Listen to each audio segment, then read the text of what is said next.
Hello, everyone. Welcome to the Raw Take. I'm your host, Rob Reed. This is your review for the August 20th, 2021 edition of WWE SmackDown. The show, I can't even say it was actually bad. There were some stupid things, but overall I thought this was a pretty good show. Uh, we'll get into it. The show started out. Edge came out. He went to a quick promo package from uh, Rollins last week. And he says, you know, a lot of what Rollins said last week was true. He said he he remembers how he felt when in 2014 when uh, Rollins had his neck up against the Money in the Bank briefcase and was about to stomp. And he said he knows how dangerous that move is. He said, and to beat Rollins, he's going to have to uh,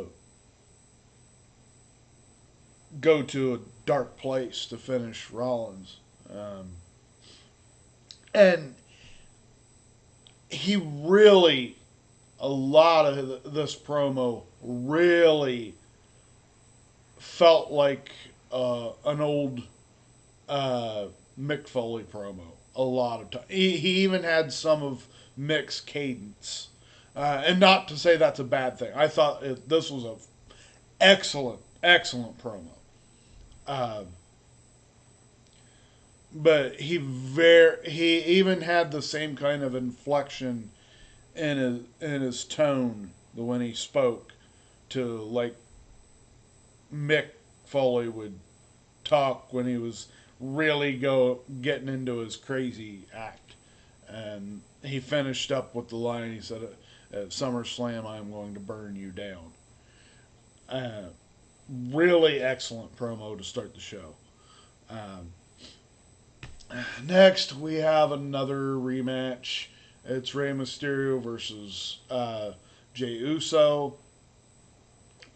Just before this, in the back, um, Rey is trying to explain to Dominic that he needs to calm down because he's almost cost them the match last week.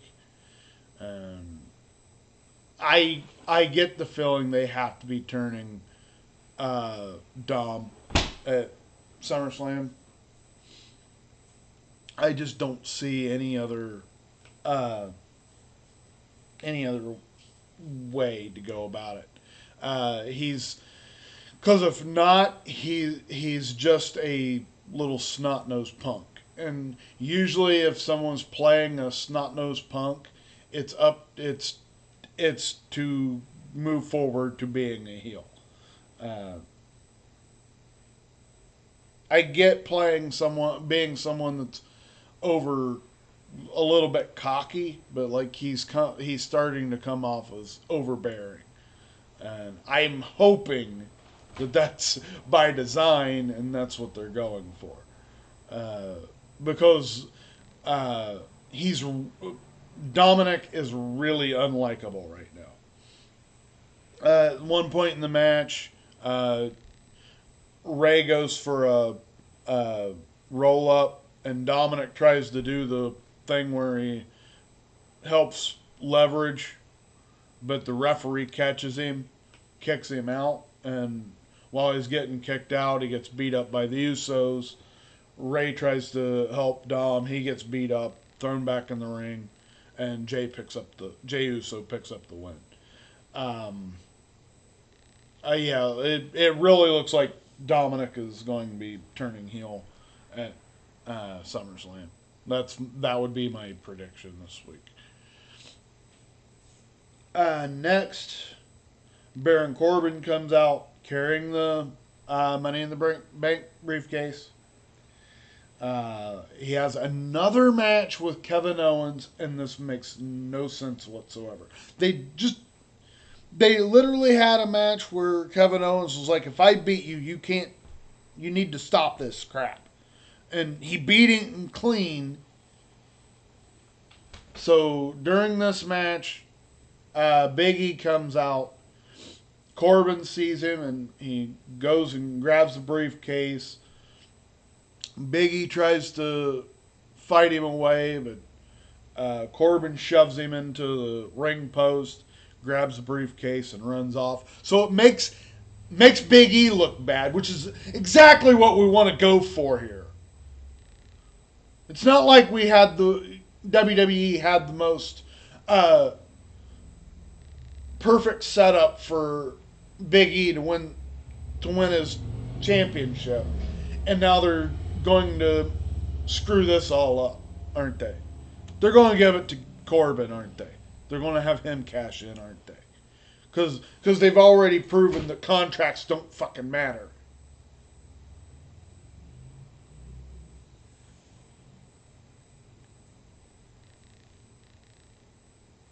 They started a storyline with Baron Corbin that had a very, very slim possibility of being really good because he's showing more in this storyline than he's ever shown in his career. Some of his best work he's done in his entire career. But now it's for nothing. He is playing up a joke character. And it's a joke that it's offensive. Ha ha ha ha ha, he's poor. That's what we're going with. I hate that. If this was like a character arc to turn him babyface, it would be one thing. But it doesn't feel like that. It feels like it's make fun of poor people. That's what it comes off as.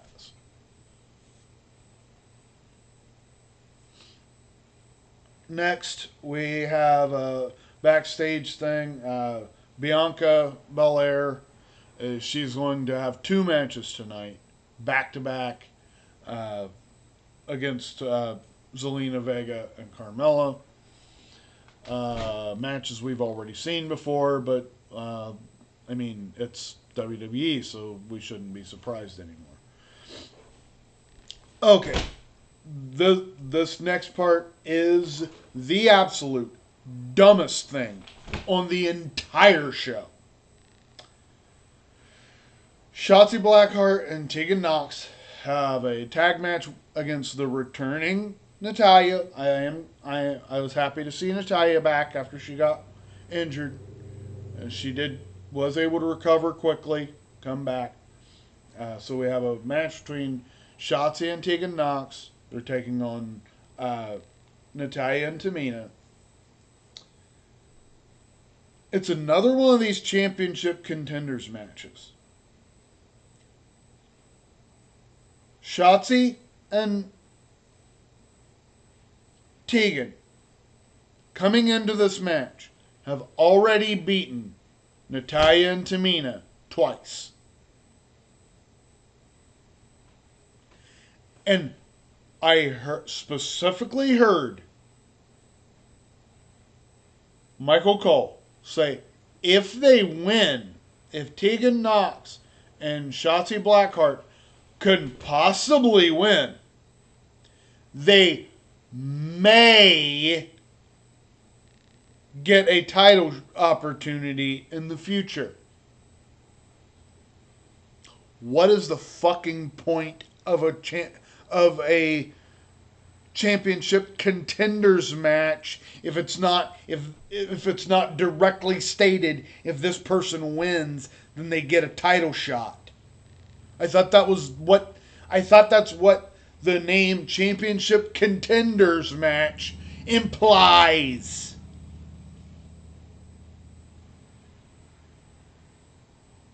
So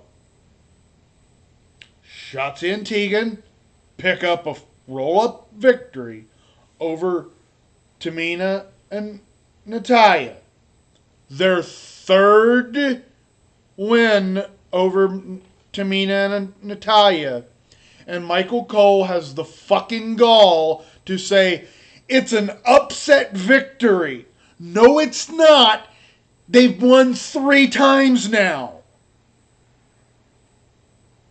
There's no more upset anymore.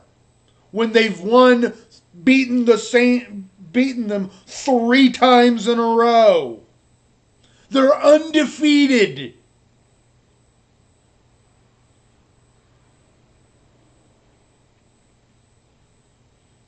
This is the dumbest thing I could possibly see on WWE.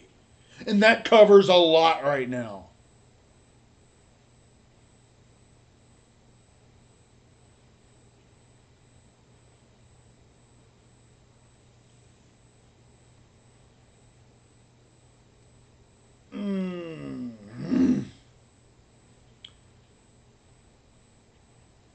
So next,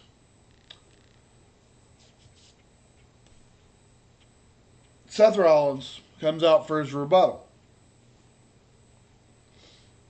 I have to admit I love Rollins. Just he is an amazing piece of shit heel. Like he's great at it. Him and MJF are both really really good at just playing people you want to. You know the term punchable face? They both have that. They're both really good at that. Uh, I cannot wait until this match. Rollins and Edge is by far my most anticipated match for SummerSlam. Like, by far.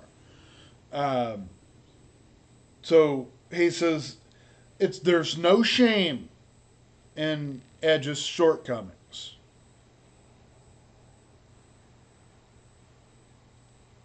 He says there's no way that at this Edge, today's Edge, who has a family, can go into the place and depths that he went in his earlier days. Okay, I hate the internet because the lights go out, turn red, and you hear the breathing and opening tones of the Brood's theme. What do I see all over Twitter? Is the Fiend back?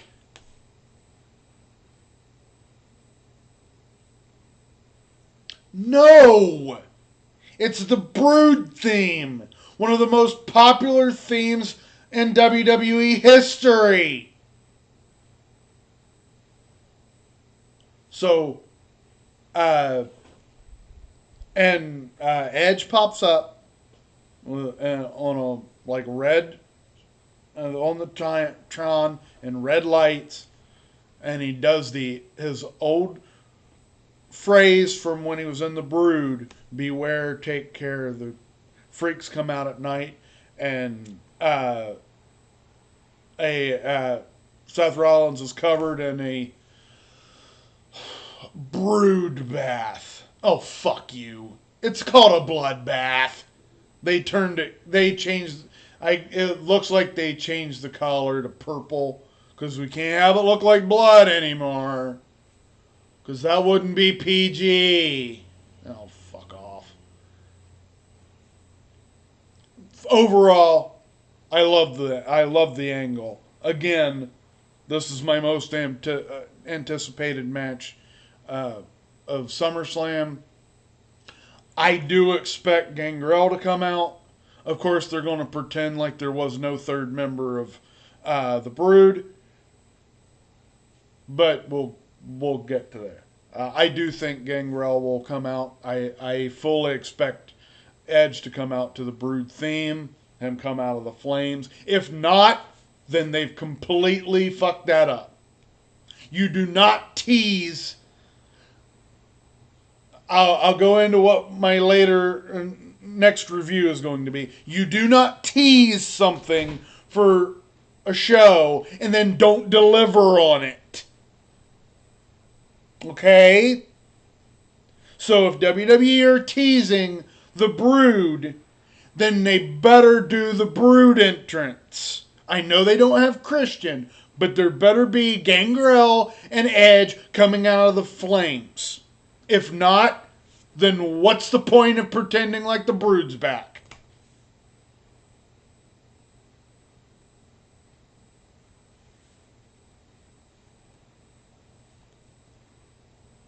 Next we have this is um, another rematch. It's Otis versus Montez Ford. I have to admit, I really like this current version of Otis. He really comes off.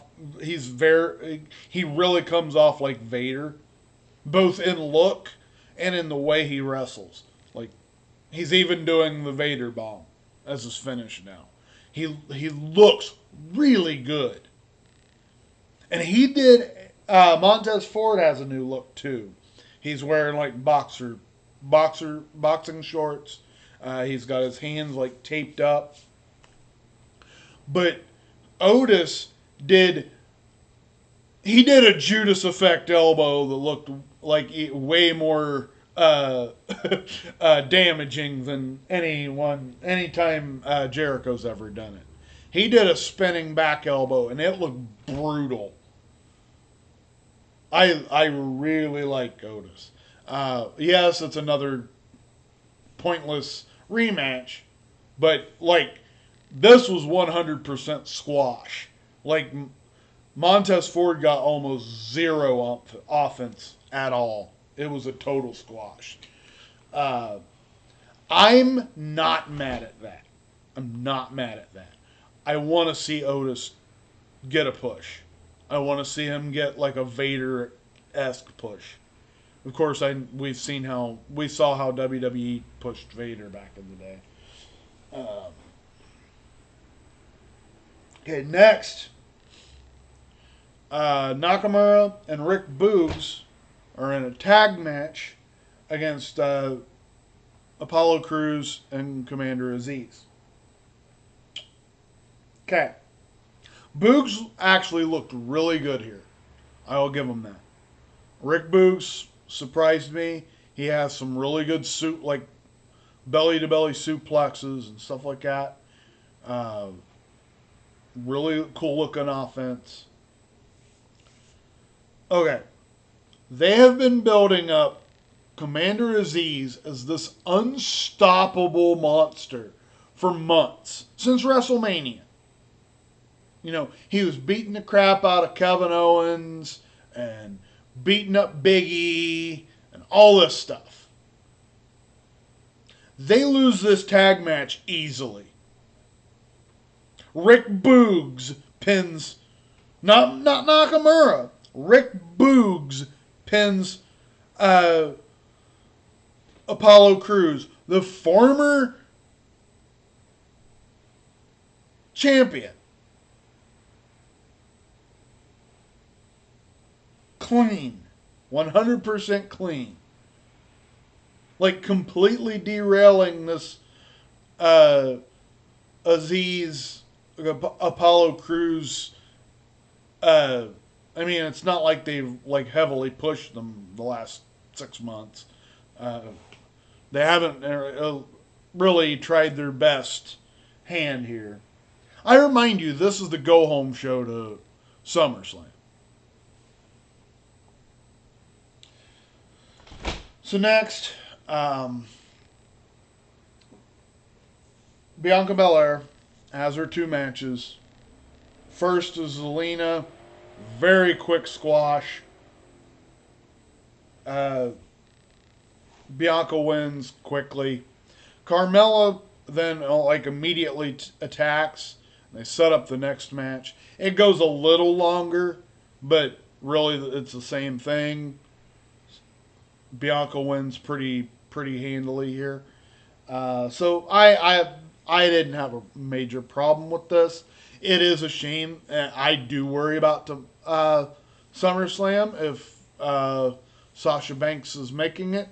The way news keeps coming out, she's missed a lot of shows this week. She missed SmackDown last night. So yeah, I'm hoping we see this match.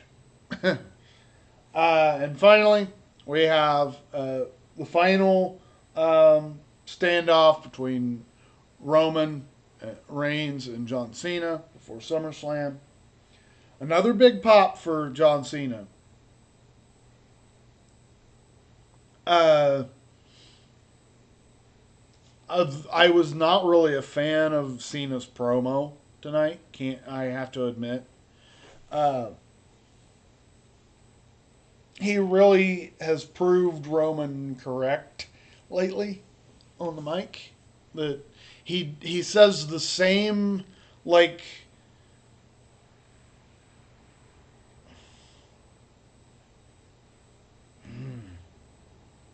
he says the same like keywords in his promos to get the big pops from the crowd, but there's no real substance.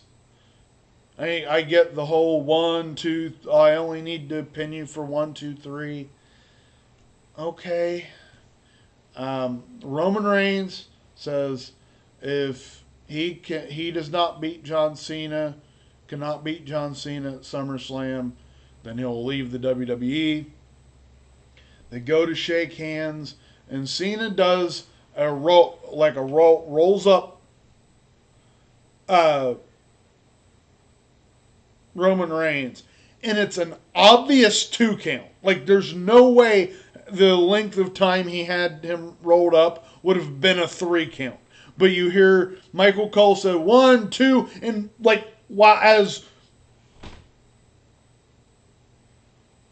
uh, Michael like as John Cena lets him go and stands up and walks, you hear uh, Michael Cole say 1, 2, 3. I did think it was funny that uh, I always forget his name.